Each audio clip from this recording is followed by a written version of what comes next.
A couple days ago, I posted a story called Footsteps. There were a number of questions that made me curious about certain details about my childhood, and so I spoke with my mother. Exacerbated by my questions, she said, "Why don't you just tell them about the goddamn balloons if they're so interested?" As soon as she said that, I remembered so much about my childhood that I had forgotten. This story will provide some greater context for the previous story, which I think you should listen to first, though the order isn't of vital importance.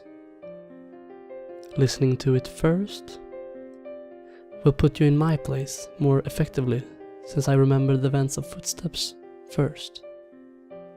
If you have questions or anything, feel free to ask and I'll try to answer them. Also, both stories are long, so heads up on that. I'm just hesitant to leave out any details that might be important. When I was 5 years old, I went to an elementary school that, from what I've come to understand, was really adamant about the importance of learning through activity. It was a new program designed to allow children to rise at their own pace. And to facilitate this, the school encouraged teachers to come up with really inventive lesson plans. Each teacher was given the latitude to create his or her own themes, which would run for the duration of the grade. And all the lessons in math, reading, etc. would be designed in the spirit of the theme. These themes were called groups. There was a space group, a sea group, an earth group, and the group I was in, community. In kindergarten in this country, you don't learn much, except how to tie your shoes and how to share, so most of it isn't very memorable. I only remember two things very clearly. I was the best at writing my name the right way, and the balloon project, which was really the hallmark of the community group, since it was a pretty clever way to show how a community functioned at a really basic level. You've probably heard of this activity. On one Friday, I remember it being Friday because I was excited about the project and it being the end of the week. Toward the beginning of the year, we walked into the classroom in the morning and saw that there was a full inflated balloon tied off with a string taped to each of our desks. Sitting on each of our desks was a marker, a pen, a piece of paper, and an envelope. The project was to write a note on the paper, put it in the envelope, and attach it to the balloon, which we could draw a picture on if we wanted. Most of the kids started fighting over the balloons because they wanted different colors. But I started on my note, which I had thought a lot about. All the notes had to follow a loose structure, but we were allowed to be creative within those boundaries. My note was something like this. "Hi, you found my balloon. My name is and I attend elementary school. You can keep the balloon, but I hope you write me back. I like Mighty Max, exploring, building forts, swimming, and friends. What do you like? Write me back soon. Here's $1 for the mail." On the dollar I wrote, "For stamps," right across the front, which my mom said was unnecessary, but I thought it was genius, so I did it. The teacher took a Polaroid of each of us with our balloons and had us put them in the envelope, along with our letter. They also included another letter that I assume explained the nature of the project and sincere appreciation for anyone's participation in writing back and sending photos of the city or neighborhood. That was the whole idea, to build a sense of community without having to leave the school, and to establish safe contact with other people. It seemed like such a fun idea. Over the next couple of weeks, the letters started to roll in. Most came with pictures of different landmarks, and each time a letter would come in, the teacher would pin the picture on a big wall map we had put up showing where the letter had come from and how far the balloon had traveled. It was a really smart idea, because we actually looked forward to coming to school to see if we had gotten our letter. For the duration of the year, we had 1 day a week where we could write back to our Penpal or another student's Penpal in case our letter hadn't come in yet. Mine was one of the last to arrive. When I came into the classroom, I looked at my desk and once again didn't see any letter waiting for me. But as I sat down, the teacher approached me and handed me an envelope. I must have looked so excited because as I was about to open it, she put her hand on mine to stop me and said, "Please, don't be upset." I didn't understand what she meant. Why would I be upset now that my letter had come? Initially, I was mystified that she even knew what was in the envelope. But now, I realized that of course the teacher had screened the contents to make sure there was nothing obscene. But all the same, how could I be disappointed? When I opened the envelope, I understood. There was no letter. The only thing in the envelope was a Polaroid, but I couldn't really make out what it was. It looked like a patch of desert, but it was too blurry to decipher. It appeared as if the camera had been moved while the picture was being taken. There was no return address, so I couldn't even write back if I wanted to. I was crushed. The school year pressed on, and the letters had stopped coming for nearly all of the students.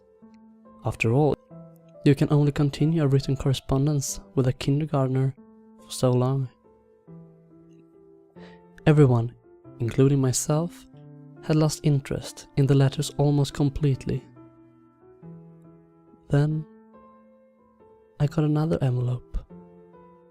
My excitement was rejuvenated, and I reveled in the fact that I was still getting a letter when most of the other Penpals had abandoned their involvement. It made sense that I received another delivery. There had been nothing but a blurry picture in the first one, so this was probably to make up for that. But again, there was no letter at all, just another picture. This one was more distinguishable, but I still didn't understand it. The photograph was angled way up, catching the top corner of a building, and the rest of the image was distorted by a lens flare from the sun. Because the balloons didn't travel very far, and because they were all launched on the same day, the board became a bit cluttered, and so the policy for the students, still exchanging letters, became that they could take the photographs home. My best friend Josh had the second highest number of pictures taken home by the end of the year.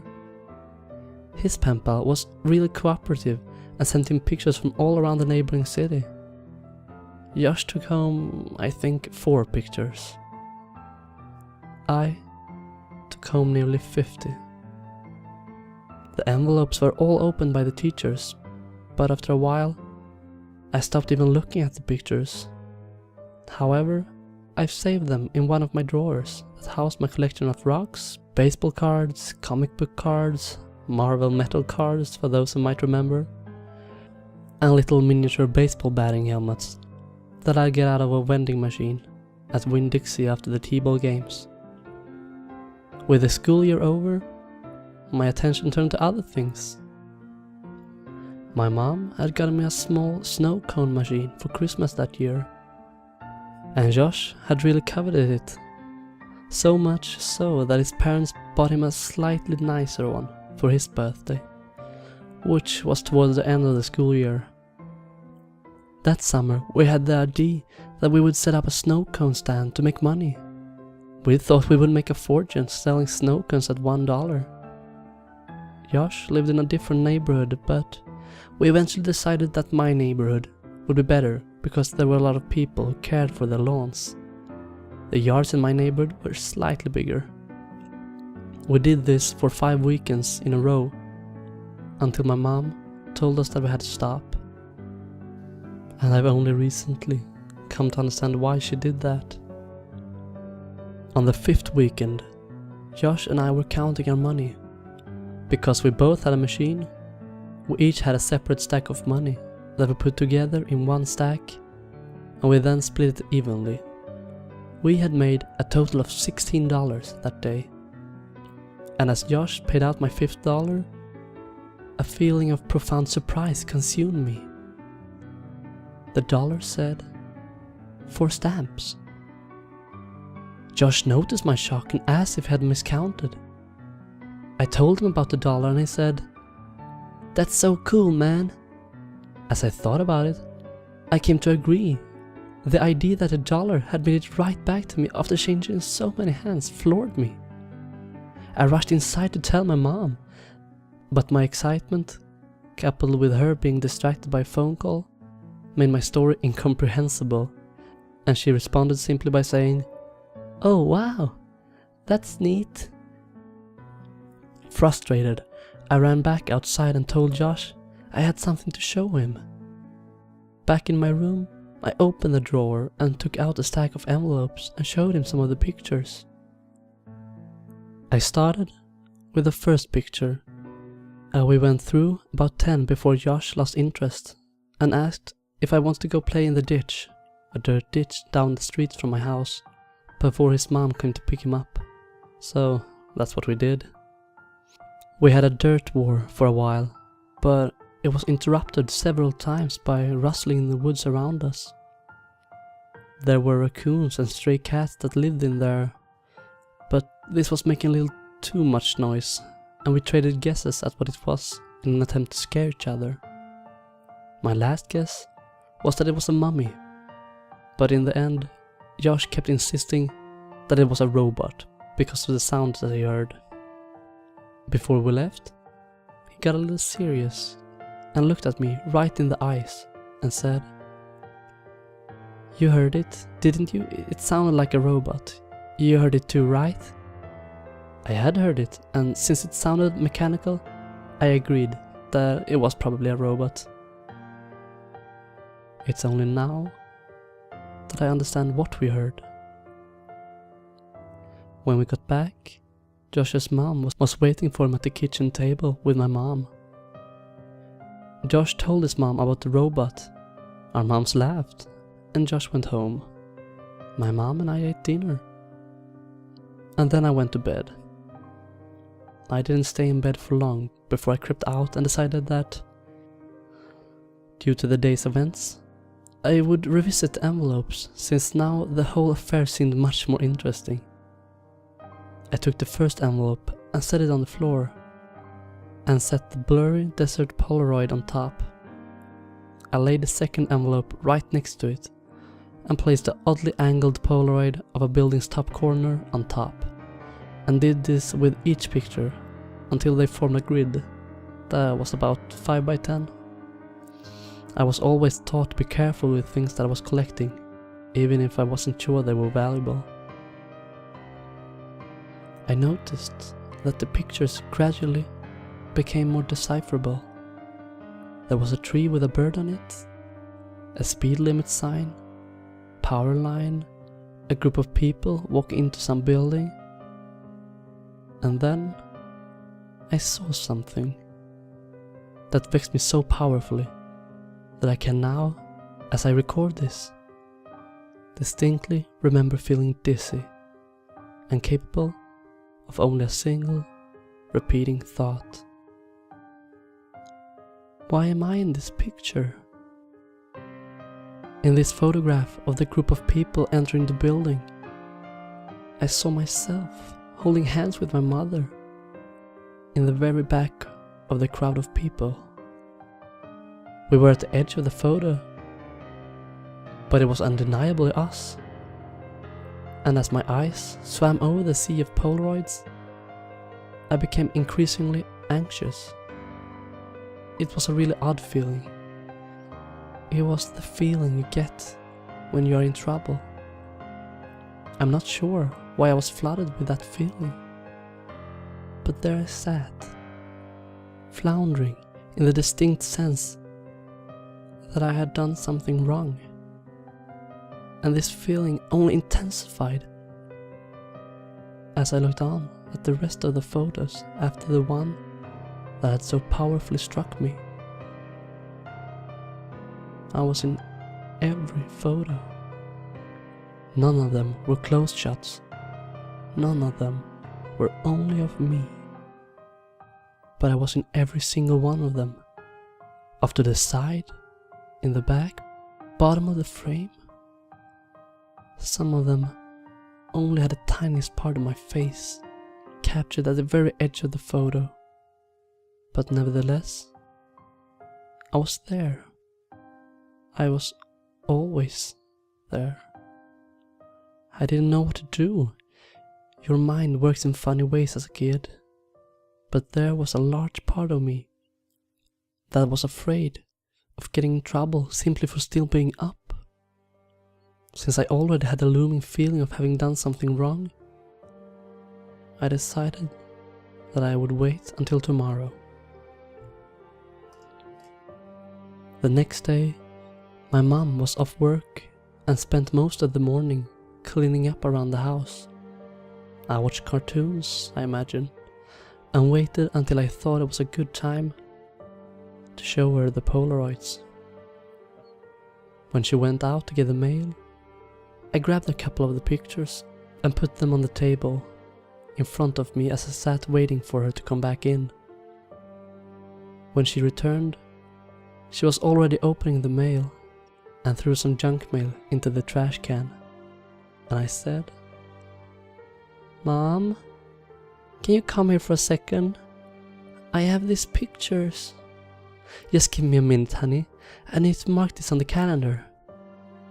After a minute or two, she came and stood behind me and asked me what I needed. I could hear her shuffling with the mail behind me, but I just looked at the Polaroids and told her about them.